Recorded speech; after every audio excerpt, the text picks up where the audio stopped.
ऐसे तो केंद्र सरकार द्वारा आयुष्मान भारत के नाम पर गरीबी रेखा के नीचे जीवन बसर करने वालों को 5 लाख तक मुफ्त चिकित्सा प्रदान करने की बात कही जाती है, मगर औरंगाबाद जिले के देव थाना क्षेत्र के खुशियालपुर के एक बुजुर्ग का इलाज आयुष्मान भारत का कार्ड रहने पर भी नहीं हो सका और निजी चिकित्सकों ने आधा अधूरा इलाज कर उन्हें अपने अस्पताल से निकाल दिया। वृद्ध के पुत्र अजय पासवान ने बताया कि आयुष्मान भारत का कार्ड रहने के बावजूद चिकित्सकों ने जितने पैसे लेने चाहिए थे उसे वसूल लिए और उनके पिताजी को बिना इलाज के ही अस्पताल से निकाल दिया।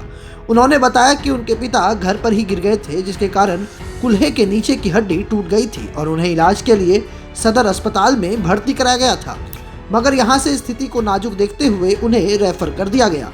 क्या हुआ? ये अपने दरवाजा पर गिर चुके थे और गिरला के बाद में इनका जांघ का जो मेन हड्डी होता है कुल्हा वाला वो टूट चुका था। टूटला के बाद में हम सबसे पहले उनको वहाँ से सदर अस्पताल लाए। सदर अस्पताल में जब डॉक्टर से देखवाया तो डॉक्टर एक सारा देख करके बोले कि यहाँ आपका इलाज नहीं हो पाएगा, आप कहीं दूसरे जगह ले करके जाइए। तो हमने इनको जमुहार ले करके गए। जमुहार ले करके गए तो कुछ लोग बोला कि इनका जब आयुष्मान में नाम रहेगा तो उस पर फ्री इलाज होगा। तो वहाँ जब हम ले करके गए तो एक तो हाली पैकेज नहीं बनाया, बहुत कहते सुनते पैकेज बनाया। 2 दिन के बाद बोला कि ऑपरेशन से 1 दिन पैकेज बनता है हमारे यहाँ, इससे पहले पैकेज नहीं बनता है। तो ऑपरेशन तब तक मेरा पैसा वहाँ कम से कम 10,000 रुपया लग चुका। तो ऑपरेशन के 1 दिन पहले यानी कि मंगलवार को ऑपरेशन हुआ, उसके 1 दिन पहले हमारा पैकेज बन के आया तो 25,000 रुपया का पैकेज हुआ। इसके बाद में जब इनको मंगलवार के ऑपरेशन हुआ वहाँ डॉक्टर साहब की हैं, तो ऑपरेशन के बाद में इनको कुछ हालत ढेर नाजुक हो गया। नाजुक हो गया के बाद में सबसे पहले इनको ब्लड मांगा तो ब्लड हमने इंतजाम करके मोल कीन के सासाराम से और दी।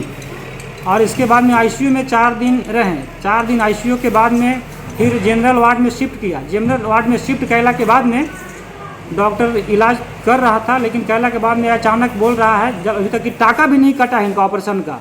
मैंने आईसीयू से निकाल करके 2-3 दिन मात्र जनरल बेड में रखा और टाका भी नहीं काटा। इसके बाद बता रहा है कि तुम्हारा आयुष्मान कार्ड का जो पैसा था ख़त्म हो चुका है, अब इनका इलाज नहीं हो सकता है। अगर तुम्हारे पास पैसा है तो यहाँ इलाज कराओ और नहीं तो यहाँ ले करके जाओ।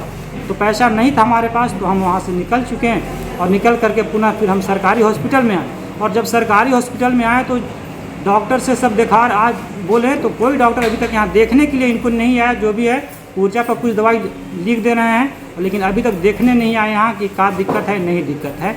वहीं सूचना पर पहुंचे समाज सेवी अक्षय पासवान ने मरीज को देखने पर अस्पताल प्रशासन पर घोर लापरवाही का आरोप लगाया है। साथ ही कहा कि आयुष्मान योजना के बहाने गरीबों को लूटने का काम हो रहा है। साथ ही व्यवस्था से सिविल सर्जन को अवगत कराया जाएगा, तब जाकर अस्पताल में बुजुर्ग का इलाज हो रहा है। देखिए, आयुष्मान भारत ये गरीबों को ठगने वाला एक योजना है। आयुष्मान भारत के नाम पर सरकार ऐलान कर देती है 5 लाख के चिकित्सा तक 5 लाख तक चिकित्सा का, लेकिन इसका उचित लाभ गरीबों को मिल नहीं पाता है। ये चारागाह बन गया है उन लोगों के लिए जो आयुष्मान भारत के तहत ट्रीटमेंट करते हैं, वो चाहे जिस टाइप के अस्पताल वाले लोग हों।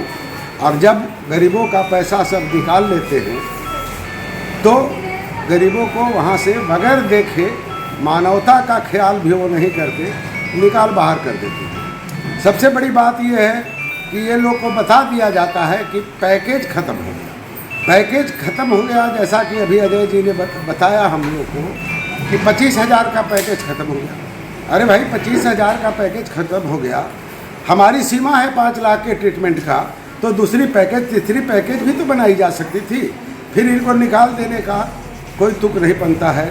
और मैं इस योजना के तहत, बल्कि एक अपनी सोच है, हमारी मांग है कि जिन लोगों के सरकार ने कार्ड इशू किया है उनके नाम पर नगद पैसे इन लोग के ट्रीटमेंट के लिए दे, इन लोग के खाते में दे, नहीं तो उचित लाभ आयुष्मान भारत का गरीबों तक नहीं पहुंच पाएगा और ये फेल्योर योजना बन के रह जाएगा। और ख़ास करके मोदी जी के लिए तो प्रचार का एक विषय बन के रह जाएगा। तो आयुष्मान भारत में ये सुधार आना चाहिए। तो फिलहाल बोलता बिहार के इस रिपोर्ट पे इतना ही। अगर अभी तक आपने हमारे YouTube चैनल को सब्सक्राइब नहीं किया है तो तुरंत कर लीजिए, हमारे Facebook पेज को फॉलो कीजिए।